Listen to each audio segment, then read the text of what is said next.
when you look at them in the shop and you buy them, you think, cool, these are expensive.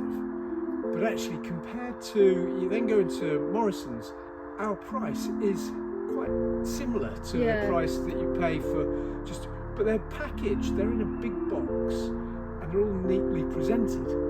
Whereas ours are loose or in a paper bag, and so you think, cool, that's expensive. But actually, it's because you buy a whole load more, and you know, the difference in quality is massive.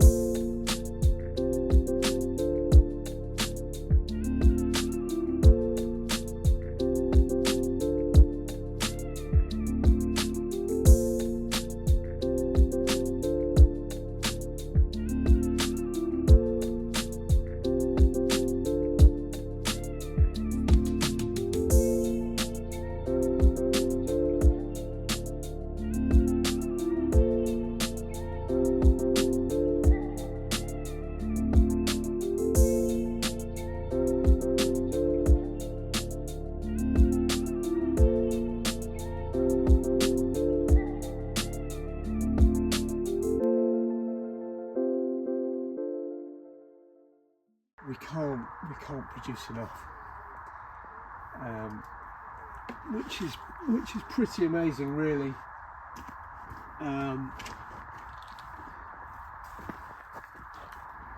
You know, and we're so from Bryn Cochran. Yeah, I say to Owain every week, right, we'll take 100 kilos of potatoes and everything else you've got. And he's like, what? And you know, we pay good, really fair prices. I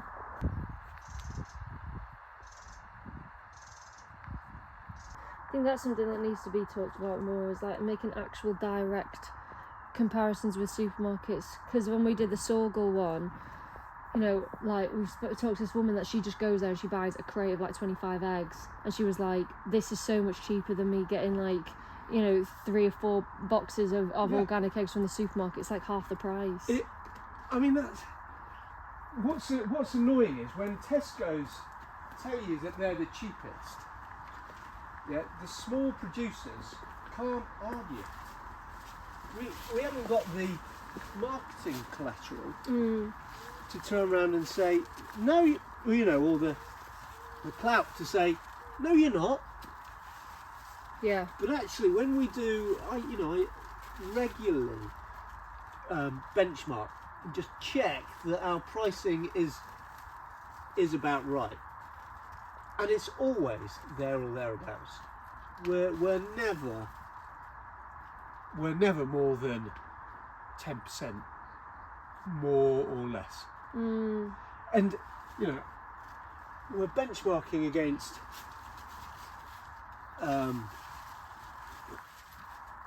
You know, if they're selling something that's organic, we benchmark against that. But most of the products that they're selling, you can't get the organic version, and so we're benchmarking against non-organic. Yeah. And our prices are still there or thereabout.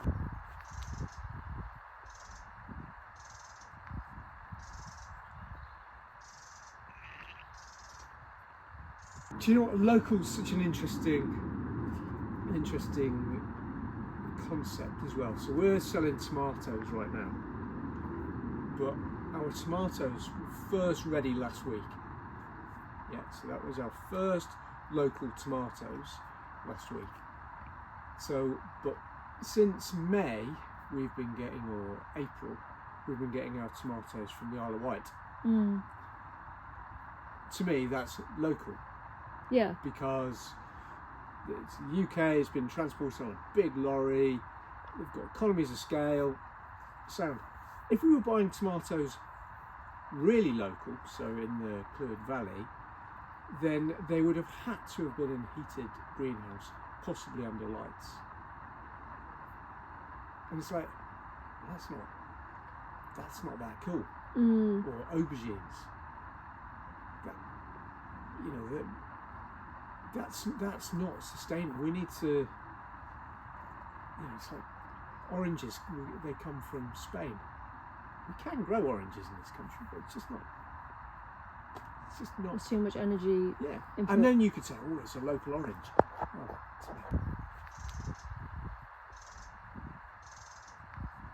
what we've got here, these are our runner beans. Now you won't see runner beans in the supermarket that often, and they are absolutely amazing. There's no stringiness. It's sweet. It is amazing, and we'll keep going. We had a bit of a nightmare this year with mice or whatever it was, just eating all the seedlings. So we don't have as many as normal, but these, I could eat a plate of these raw. Absolutely gorgeous. And we manhandle the minimum number of times we can, but I think it's either 4 or 5. So that means that we are moving 5 tons, manhandling 5 tons of produce. Should produce a ton a week.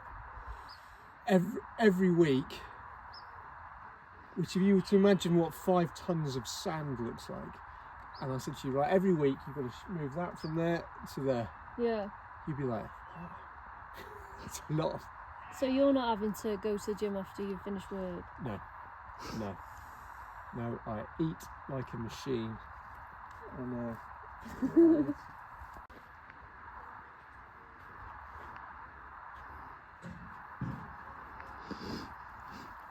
so this is really thick clay soil, so it's a bit of a nightmare for growing in. So we have top dressed this with compost that we've made, and you can see it's all just starting to germinate. All the seed bank that's in there, these are all little weeds, so we're going to let these germinate, then we'll cover them with a tarp again to try and kill them off, and then hopefully this will be a nice seed bed for next year. And that's when you use tarp instead of chemicals to kill the weeds off. Yeah.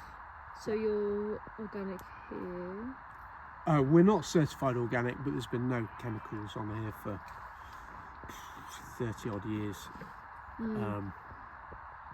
So, and unfortunately all the fields around here aren't, they're all spraying, but we're surrounded by trees. It's pretty mellow in here. So is it more feasible for small producers of like your scale to practice sort of organic principles than it is for a much larger scale producer that people might buy their veg off from the supermarket? Do you know what, I can't answer that.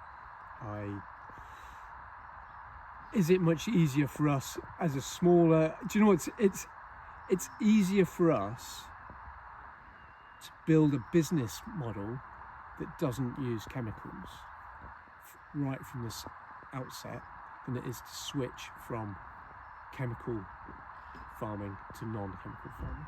Right. Because when you've been chemical farming, you have killed your soil. Yeah, there's no worms, and it's just dead. So you've got to reintroduce all the organic matter. That's what I would imagine would happen. Yeah. But it just doesn't. To me, it doesn't make sense.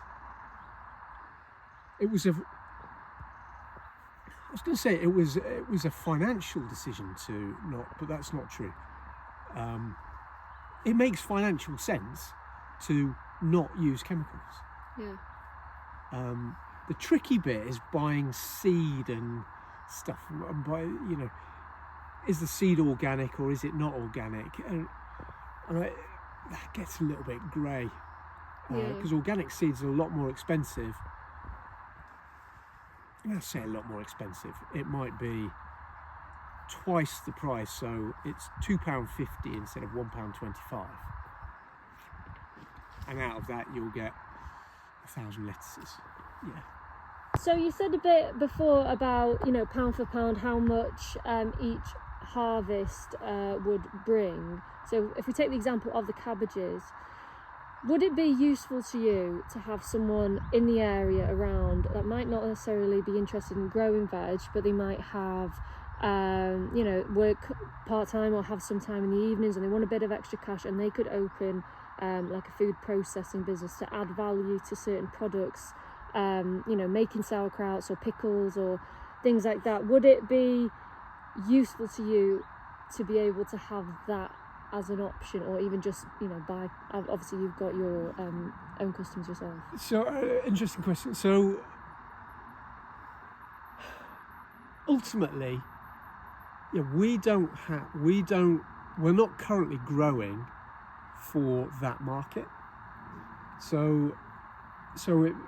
What I think there's an opportunity, well, there is an opportunity for someone to sell soup on the industrial estate, for sure. I mean, it's an area that we're starting to look at. People have come in and seen us and said, we're thinking about doing this, and never followed it up. And, as far as I'm concerned, there's a lack of entrepreneurship around. You're just going to do it. Things like sauerkrauts and stuff, yep. But again, it's finding a market. We sell sauerkraut in our shop, and we sell maybe 3 jars a week.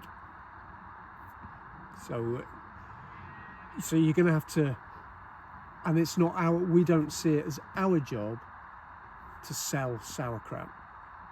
Our job is to shift as much veg as possible, and we're adding sauerkraut as a value add to our business. But for sure, there is opportunities for businesses to do that. The opportunity that I really see is for existing farmers who are looking to diversify their fields and to potentially just put a small, a third of an acre, put that into just veg production, and say, right, we're going to grow cabbages, and they just sequentially sow, or lots of different varieties. We can go through 100 cabbages a week. One of these beds is about 30 odd cabbages, so that's 3 beds. I mean, we don't grow cabbages because we haven't got the space. Right. And potatoes is another thing like that. Potatoes, we just haven't got the space. We do grow two beds in the polytunnel of potatoes, new potatoes. We would still be buying in from an organic wholesaler, and we'd just make sure that we'd break even. So for the first couple of years we made a loss, but it was like a couple of £1,000 loss, which in the grand scheme of life, setting up a small business, that's actually pretty good. Most small businesses won't make any profit for a good 3 or 4 years, and we were profitable after the 3rd year. Not very much, but enough. Yeah. So I've had my own business before. I had a sailing school in Sydney, so service industry, reliant upon people with disposable income coming and spending money with me, and that didn't really sit that well with me. I'm an engineer, is my background, so when we moved back from Australia to here, I was very keen to have my own business again, and I wanted to be a primary producer. So I looked at engineering firms. I looked at trying to grow mushrooms, garlic. I'm not that interested in mushrooms, and garlic's actually really quite hard. And so I was on the lookout for stuff. I was working for an engineering firm in Buckley for a mate, and that was going pretty good. But I was working in the chemical industry. I was working in power generation, and it was pretty, didn't really fit with my values. Although it was a pretty cool job. We were trying to make them safer, so kind of I could deal with that. We were a Vegbox customer, and of Eat Your Greens, and Natalie, who lived just around the corner, was wanting to stop, and pursue other opportunities. So we jumped at the chance, and you know, having never grown anything before, but I kind of did the sums that worked out if every crop failed. But we sell them for a lot of money, but they go in 1 week, and the following week we're then getting new potatoes from Jersey and the like, and they're expensive, but we're first to market. But if someone came to me and said, we've got new potatoes, we want to sell to you 10 quid, we're like, do you know what? I'm not going to buy them. That's too expensive. Yeah. But we can grow them and sell them to our customers, because obviously if no one buys them, we'll just drop the price. Yeah. But you can't afford to do that if you've already bought in. But I can't afford to do that if I've already bought in. Right. Yeah. So again, it's about finding a market for,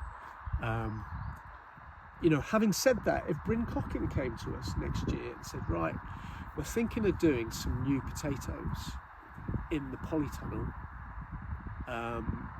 to get the early jump, we could say, well, we'll buy 30 kilos, guarantee you we'll buy 30 kilos at £6 a kilo. And I'll feel a little bit sick at that. But you know, that's which is not a lot if you think that's probably 30 customers. Yeah. Not even that, 40 customers. Yeah. Over a couple of weeks. So, but there's not many customers that will pay £10 a kilo for new potatoes. So we've got big plans. We've just taken on an additional industrial unit, so we're doubling the size of our kind of shore-based stuff, and so that's creating opportunities for other producers. You know, we're building up a bigger and bigger customer base. We want to take on more veg boxes. We've got a van driver. You know, we're doing stuff. We tried to get land, didn't get it. But what it means is, if there are people out there in the Vale that are looking at growing without chemicals, very important, that includes no slug pellets. If you're looking at, then get in touch, you know, give us a shout, ages in advance. So kind of November time, say, right, we're thinking of growing something next year. Find out from us what it is that you're going to grow. So it might be that you're going to grow courgettes. You get loads, so I can go, yeah, we take about 20 kilos of courgettes a week between these dates. That'll work. And so what we'll do is we'll grow less. Yeah. But I will be following up in March to say, how are your courgette plants coming on? And if they're not working, say it's not working. That's not a problem. What is a problem to us is when people say, yeah, we can do it, and then last minute, you know, the week that you're going to deliver, you say, actually, we've only got 5 kilos, we thought we'd have 30. That creates a problem for us. But when you're just starting out, just get in touch and say, you know, we're thinking about doing this thing. Runner beans, like if you've grown runner beans, brilliant, go for it. The hard thing for us is harvesting. You know, if you're up for the job, brilliant, let's do it.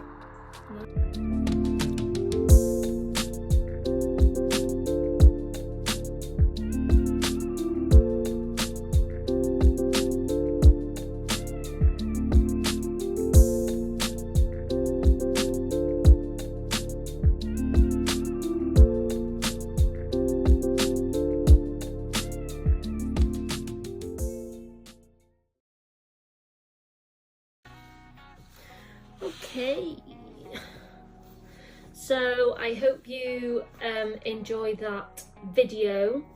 It was fun for us to do, the first time that we've filmed a specific producer, so that was pretty fun. So who you saw in the video there was Chris, one half of the Vale Grocer. His wife Liz is the other half, and they are both veg growers based in Preon, just near Denby, and they have a veg shop in Denby Colomendy Industrial Estate. It used to be in Denby High Street, but it switched to the Colomendy Industrial Estate a couple of years ago. So in that shop they sell their own veg, and that of other producers. He mentioned Bryn Cockin there. So Bryn Cockin is a farmer in the Denby area. If you Google Bryn Cockin, BRYNCOCYN, it comes up on Google Maps. They have a little honesty box outside of their farm where they sometimes have their own produce placed there. They grow small amounts of a variety of things, but what they give to Vale Grocers is primarily cabbages, I think some potatoes, and loads of apple juice, which you'll also probably see dotted about a lot of other places around Denby, like the butchers and things like that. It's really nice. So yeah, and they also stock a lot of produce from Organic North, a organic wholesaler based in Manchester that I have spoke about a few times on these videos, and that's just to give customers a consistent choice of items throughout the year, especially during the Hungry Gap season.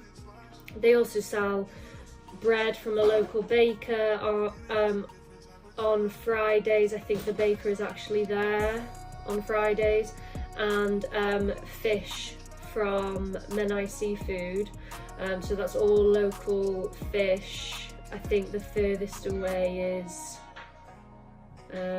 by Scotland, I think, but it's all primarily UK fish, really nice fish. They also have a veg box scheme that they're keen to get more people involved in. You can pick the veg boxes up from the shop, or they offer home delivery. An important thing to mention that they do as well is the Denby Farmers Market, which is a relatively recent thing, I think only in the last year or so, and it's just gotten more and more popular, and is proving itself to be a real hub of local producers. You know, if you go, you'll see a variety of produce, flowers, microgreens, pickles, all kinds of things really, and it gets pretty busy sometimes, so yeah, it's well worth a visit. I think that's held monthly. So yeah, I'll just talk about a couple of things that Chris mentioned. He mentioned himself as organic, though he wasn't certified, and some people might be confused as to why he's not certified. So for a small business, it's quite expensive to get organic certified. There's a lot of regulations which might mean that it's not the best option for a producer to be certified. Yeah, I know in like chicken farming, there's like a lot of regulations as to how coops are meant to be designed, and it might not fit with how the farmer keeps his chickens, and so it goes across sort of a lot of areas of farming as to why organic isn't always appropriate. But the nice thing about having a small producer that you can easily directly contact, or even visit the place where your food is made or grown, is that, you know, the customers can self-certify, so you can ask questions about anything you're unsure of, and they're always happy to answer, because that's the whole basis of their business, is trust with the consumer. So yeah, I just thought I'd clear that up. So, you know, the most exciting thing I think about this video are the opportunities that Chris highlights towards the end, talking about specific opportunities like producing soup and making that available on the industrial estate. I think that's a really cool idea. There's so many businesses on the industrial estate, you know, that want a nice lunch. Obviously there are a few cafes and things like that, you know, mainly like bacon baps kind of things, but you know, there's a scope to do a bit more with that. You know, probably as he said at parts of the video, he doesn't grow veg for a food producer market, so he doesn't grow veg for people to then buy and turn into value added products like pickles and things. But there might be scope, I'd imagine, for unsold veg. One thing that comes to mind is the butchers in St Asaph, Paul Daniel Jones. They have had to scale back quite a bit. You know, they're sort of, the staff in there getting on a bit, and they sort of looking to step back from the business. But there's not many.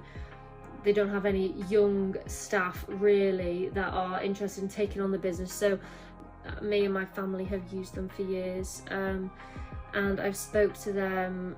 They say that they're interested in speaking to, you know, young people that have a sort of, that have the energy to take the business on. You know, there's a few butchers that are opening around that are being really successful and sort of taking a bit of a modern twist on traditional butcher shops, like Daniel Morris in Denbigh have just opened another butcher shop, and there's also Coates Butchers in Ross-on-Sea, which has recently opened, and that's looking like it's really successful. So that's another opportunity that could be out there for people, you know, and they're always keen to you know, get more staff, so work, you know, you could work for them and train yourself up, learn a bit about the industry. So he also mentions that there is an opportunity for existing farms to give up 1/3 of an acre or so of their fields and put that into veg production, namely cabbages and potatoes.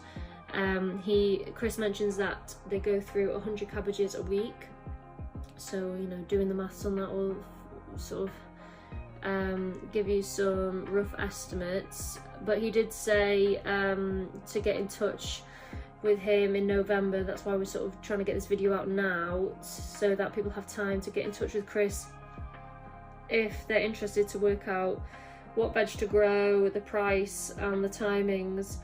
This is also open to anyone really, by the sounds of it, that is just interested in dabbling in veg production, you know, with the safety net of whatever you produce will be sold in the shop. You just need to talk to Chris first. That's really important, to know what he is in need of, because as he said, if he's already growing it, he's gonna sell his veg first. But you know, that's something that could be available to someone just growing out their back garden or just out of an allotment. That's pretty interesting. So you know, if people are watching this and are interested in the idea of dabbling in veg production or things like that, but might think, well, you know, I'm not in the position to go to college or anything to learn. There's plenty of ways to learn how to grow veg if you're a complete novice. There's a few veg growers that I've met. Phil from Smithy Farm that we filmed Sorghum Farmers Market with. He primarily learned offline through reading. The two big names that pop up are Richard Perkins and Charles Dowding on YouTube. Charles Dowding came up with a method of growing veg called the no-dig method, which is quite popular with a lot of veg growers because you don't have to dig into the ground, you just put a load of compost on top of the ground.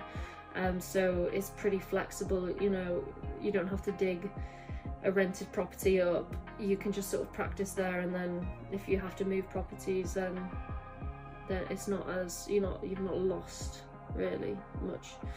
There's also, you know, an abundance of volunteer work that you can do for veg growers. They're always happy for volunteers, usually on specific days. I think Chris and Liz are happy for that. I think they do that for a few of their veg box customers, like to really muck in with the veg growing.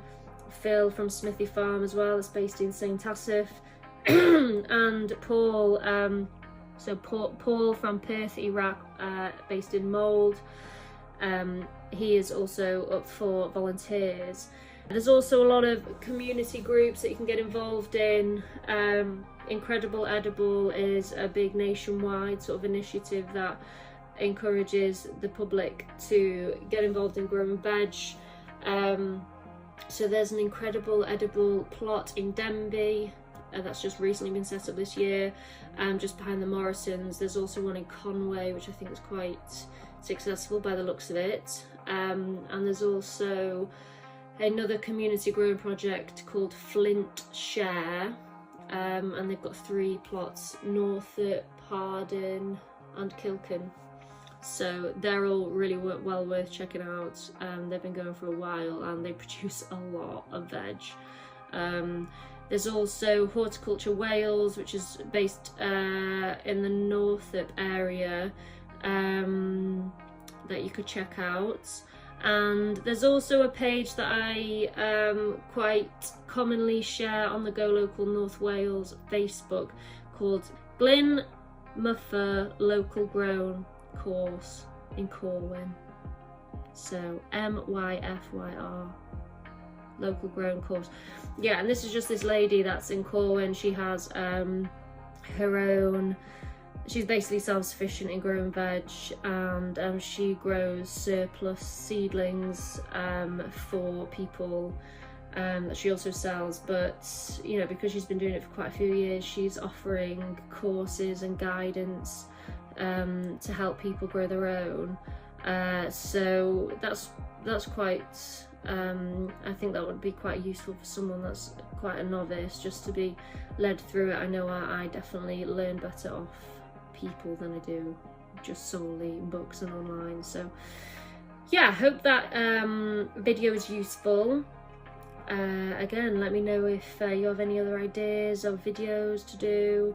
We're just gonna keep going and videoing random producers and things that we find interesting, just as a bit of an educational tool for everyone to use. All right, thank you.